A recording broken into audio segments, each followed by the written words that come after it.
Contemporary reading, In Search of Queer Theology Lost, by Professor Mark D. Jordan.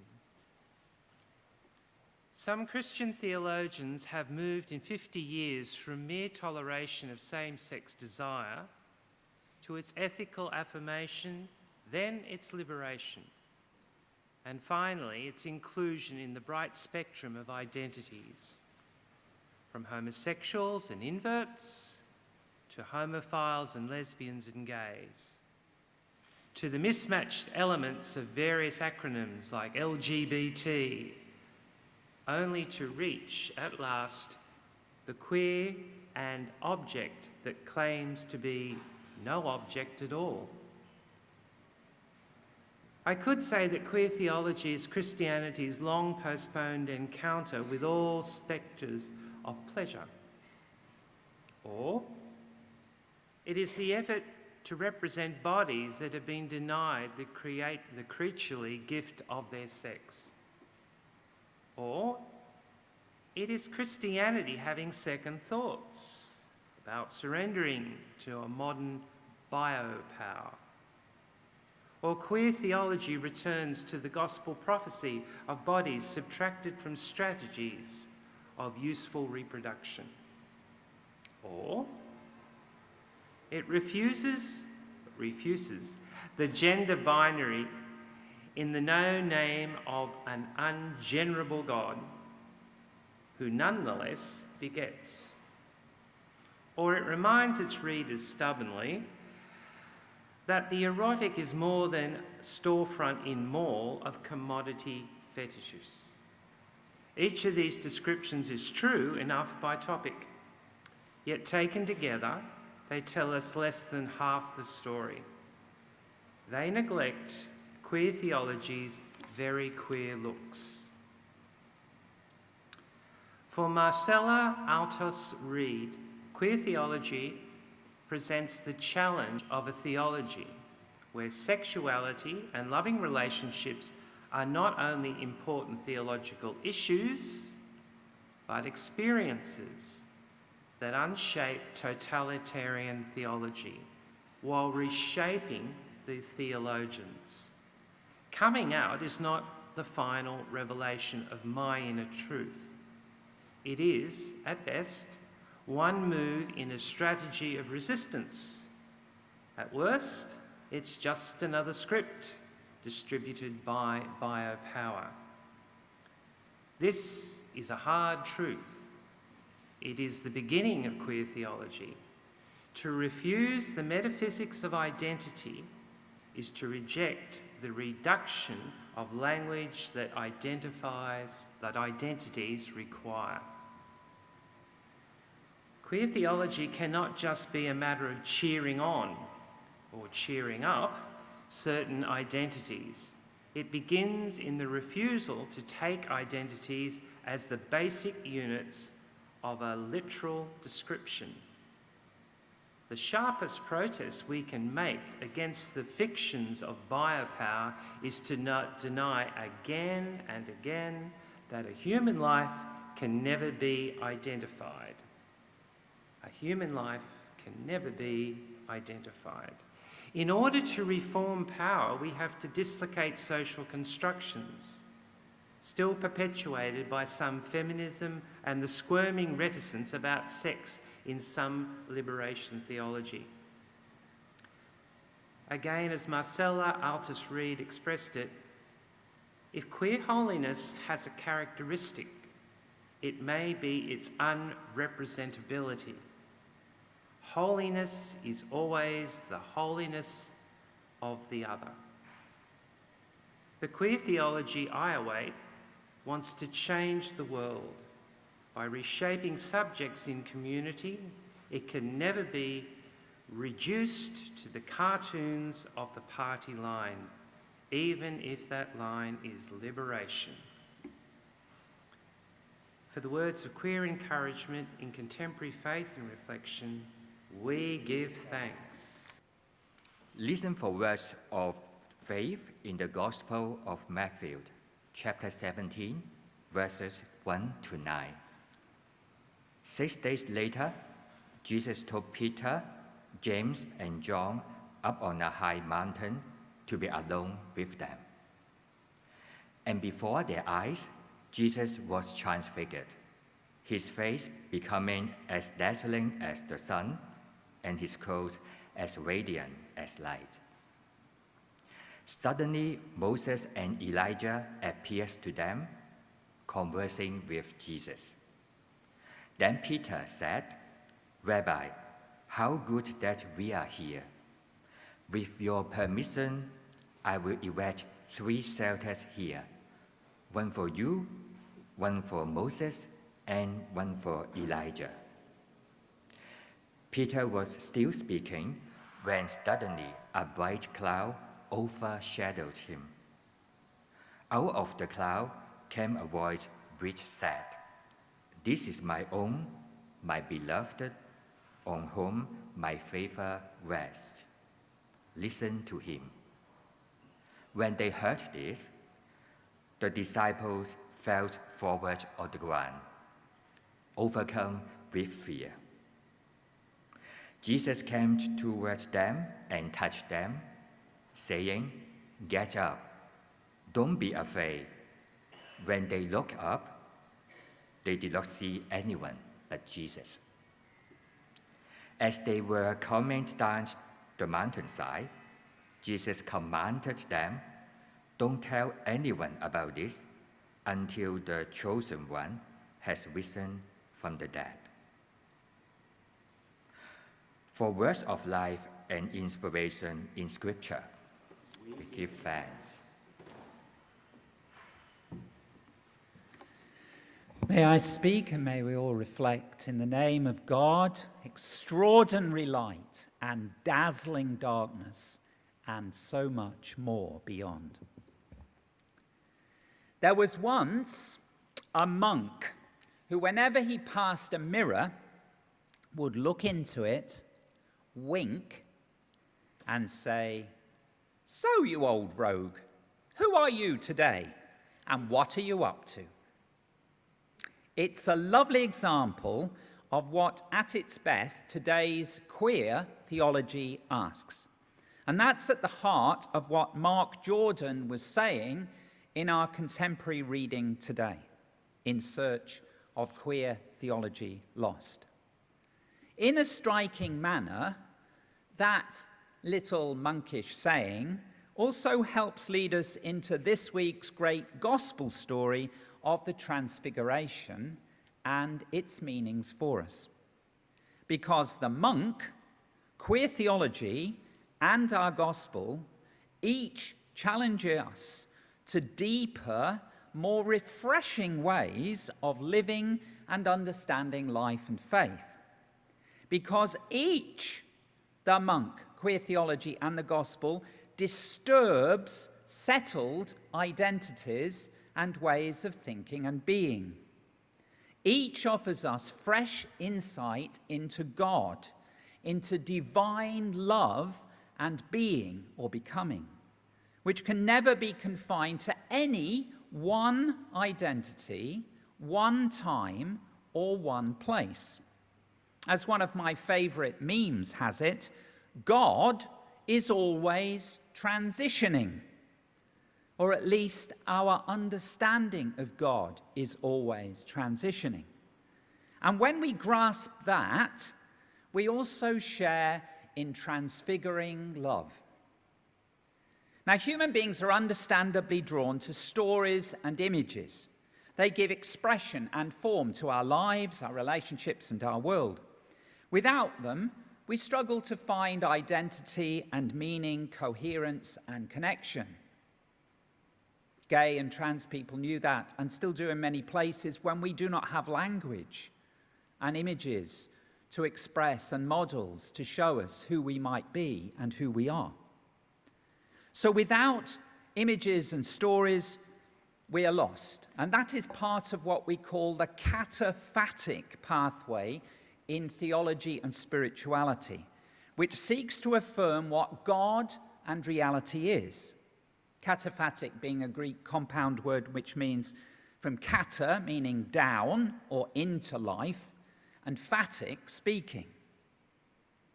We can see cataphatic affirming theology, if you like, in our gospel passage today, as we're presented with a host of really rich images, each linked to great trajectories of spiritual experience and understanding. Just to mention Moses and Elijah sets off a whole set of narratives in our minds. And we have the central images of the mountain and light, together with other motifs which repay deep reflection, such as ascent and descent, discipleship and journeying, and particular figures and faces, as I say, including the very idea of the face or the persona itself. On another occasion, I might myself reflect more on each. Indeed, the Transfiguration is one of my favourite scriptural passages because it's a kaleidoscope of spiritual images and story. Indeed, I regard it as an extraordinary icon of Christian faith as a whole. But let's put cataphatic affirming considerations on one side for another time. Instead, let's return to the monk and the mirror. Now, I have a love-hate relationship with mirrors in my life. On the one hand, I've always adored them, not least the glorious gold-edged mirror on my mother's dressing table, where I enjoyed early stolen moments playing with jewellery and makeup and wearing clothes denied to my assigned gender. Among others, I also adore that wonderful theatre mirror next door that Studio Commercial have in Pilgrim House. And it's not quite true that I came up with the idea of the photo so I could spend time looking into that mirror, but it has been a bonus. My wife says firmly we're not having one at home, which is a bit sad. But for much of my life, I've always avoided mirrors, just as I've avoided being in photographs for many years, as I was not enamoured of the outward image that I saw in it. Because mirrors both reveal and they conceal. Typically, they can only reflect light, and they're usually part of the surface play that makes up so much of our lives. And that's why I wonder why so many people have been enchanted by the writings, for example, of Lewis Carroll. Because I don't think it's just queer folk who long to go through the looking glass, exploring like Alice the extraordinarily wonderland beyond immediate images and surface play. Now, from an early age, I've always delighted in halls of mirrors. You know what I mean? Those that you find in wonderlands like fairgrounds and circuses and some museums. I've always felt that much of life actually is like a hall of mirrors, not least when we look at the media or politics and the church, because some things and people, like certain celebrities, are distorted and blown out of all proportion, while others appear distorted and shrunken far less than their real significance. And the result is that we can live our lives with convoluted images of other people and of other things and of ourselves and how we're to live. And that's what I think the monk was trying constantly to remind himself every time he looked at the mirror.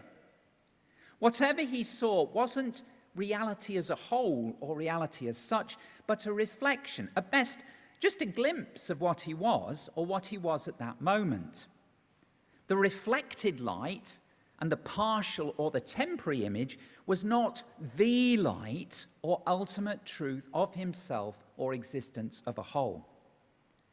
So this great story of the Transfiguration is a powerful reminder to us that the light and the images we see, and even our conceptions of ourselves, are not the light or the full ultimate truth of everything.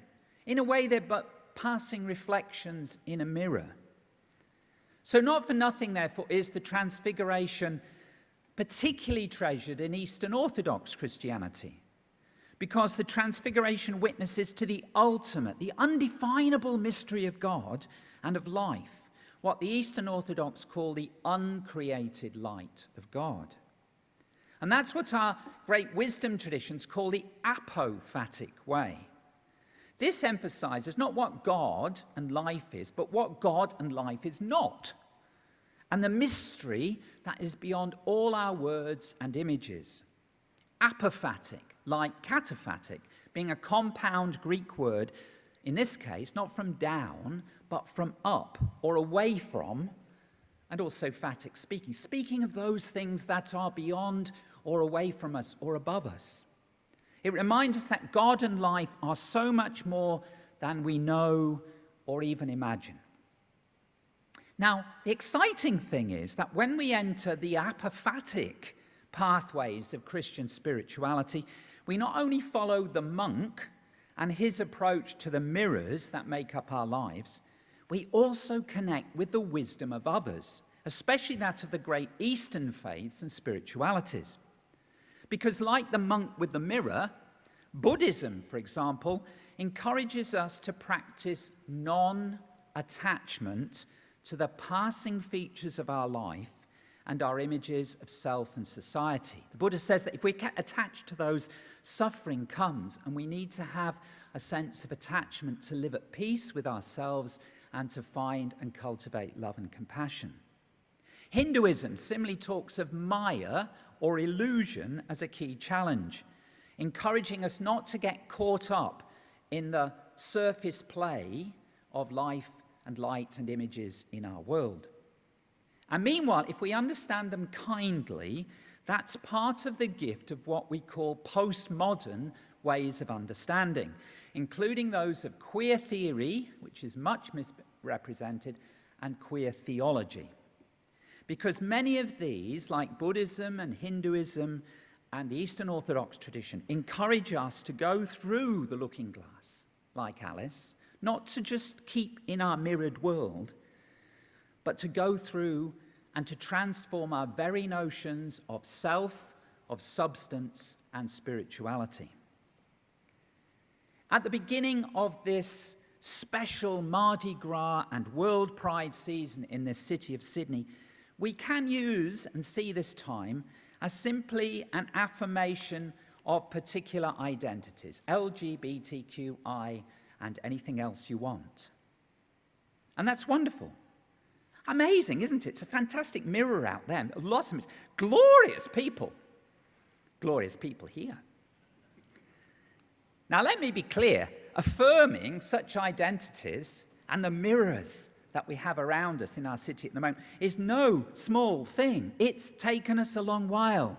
Just remember the story of Meredith, the 78ers over there, and some of you can tell your own stories of that, as Des was telling me today in the Uniting Church. We all need a healthy sense of self, of relationship and purpose, and that's what we affirm, as it were, cataphatically in what we have around us. It's something which faith pathways and identities can also offer alongside LGBTQI communities. But at the same time, as the Transfiguration proclaims, and Mark Jordan said in that contemporary reading this morning, we're also invited to something more. Because that's part of the gift of queer theology to our world. And I think that's the gift of queerness to our world. Not to just be satisfied with the mirrors around us, but to go beyond. Mark Jordan puts it quite clearly and beautifully. I mean, he's a Harvard professor, so he's pretty good at it. Queer theology, he says, cannot just be a matter of cheering on or cheering up identities. We're not a cheer squad in this church for LGBTIQ community. We're partly that, but we're much, much more than that. Rather, he says, it begins, queer theology, in the refusal to take identities, the mirror images, as the basic units for a literal description. In other words, queer theology does not so much seek to consecrate LGBTQI lives, but to transfigure all lives, to bring them to be more loving, more beautiful, more true. So like the monk and the mirror, it subverts any straightforward definitions of life and being, even those that are created sometimes by queer people ourselves. Because culture, habits, and concepts of life form what the great postmodern philosopher Michel Foucault called biopower. You know biopower, how it works? You're born in a particular type of body, you are determined by that. Women were oppressed, and still are in many places in the same way. You're born in a particular way, you have particular genitals, you have to live in a particular way. That's what's called biopower. And there are right-wing and left-wing forms of it. Biological determinism of various kinds. And all between. All seeking to define what it is to be human. That's why Marcella Althaus-Reid spoke against saying queer theology was about disturbing and undermining totalitarian theology. And the people who shout at us, passing by, very few of them, but they're attached to this totalitarian theology that we must help people be set free from. Because like the best of all the great wisdom traditions, and if some of those people shouting at us were to listen to their own wisdom of the Christian faith, queer theology speaks out for other alternatives. Because Mark Jordan says, the sharpest protest we can make against the fictions of biopower is to deny again and again that any human life can ever be simply identified. So how do you identify?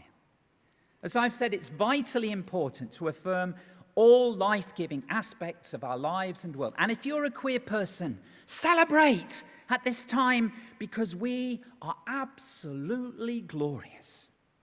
That is the heart of pride for LGBTIQA people. That is so when we affirm other aspects of human lives which are still denigrated, despised, or destroyed. And in the next few weeks, we hope to look at some of those, the struggles of people with disability, the peoples who are struggling because of their color, or their class, or their situation, their context, or other aspects of their identity. But transfiguration is more than identity. It not only says, for example, that a gay or a trans person is in the image of God. We shine God through ourselves. It also says that the image of God in a gay and trans person and in every other person can become even more full of light, brighter and more mysterious than we can ever imagine. Can you imagine that? Something more glorious than the best of world pride. So much more. That's what we're talking about. That's the wonder. That's the invitation. That's heaven, not some sort of judgment seat at the end of our lives. The other day I discovered that someone, probably related to World Pride, has put up a Wikipedia page about me. Now, by and large, it's okay as far as it goes. It needs a few changes. As a brief snapshot of some aspects of my life, it and other recent media portrayals of me have been reasonably kind, but they're all, at best, like brief glimpses in the mirror. They leave so much out and reflect a mixture of reflections, surface impressions, and assumptions.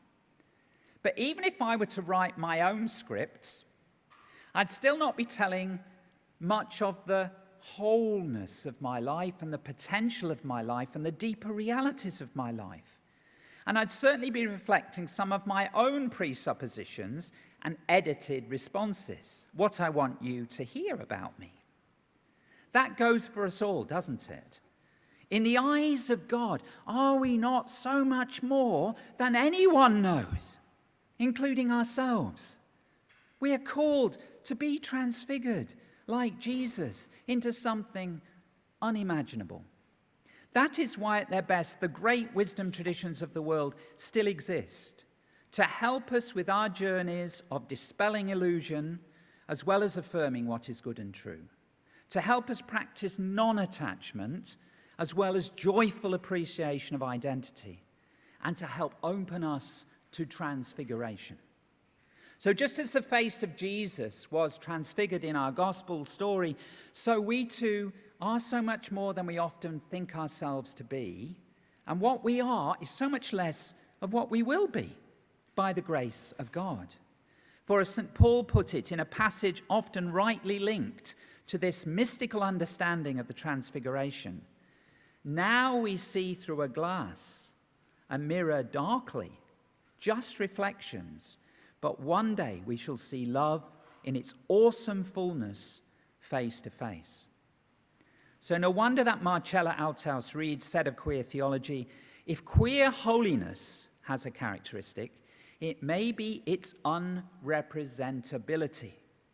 So these 12 pictures here are just 12 mirror images, but you can't pin down the faces of queer faith or the faces of love because they are so much more. They're to encourage us to express more and to let go of our fixed ideas and open ourselves to transfiguration. For as Marcella put it, holiness is always the holiness of the other, capital O, other. Holiness is always about something more than we are. Let me conclude, therefore, in the same vein with one of my favorite quotes from a transgender theologian. In an essay entitled God is a Many-Gendered Thing, an apophatic journey to pastoral diversity, B.J. Hipsher reflected on some of the wonderful ways in which gender-diverse people show the image of God. But beyond these cataphatic contributions that gender-diverse people make, B.J. rightly emphasized the way in which we, like other queer people, also call us to let go of fixed received identities and notions of life, as B.J. Hipsher put it. But is an image of a transgender God still too limiting, too small to hold the God of the universe? The simple answer is yes. We need a trans God, all right, one that transgresses all our ideas of who and what God is and can be, one that transports us to new possibilities for how God can become flesh in the multiplicity of human lives, one that transfigures our mental images from limitations, one that transforms our ideas about fellow humans and ourselves, one that transcends all we know and think about God and about humanity. That, not only affirming the image of God in queer people, and certainly way beyond mere inclusion, is what we seek and celebrate at this time. Not only amplifying light, but being amplified by the uncreated light, transfigured beyond all our identities and imaginations, and winking joyfully in the mirror. In the name of the one beyond names, the light beyond all light, the mystery beyond the looking glass. Amen.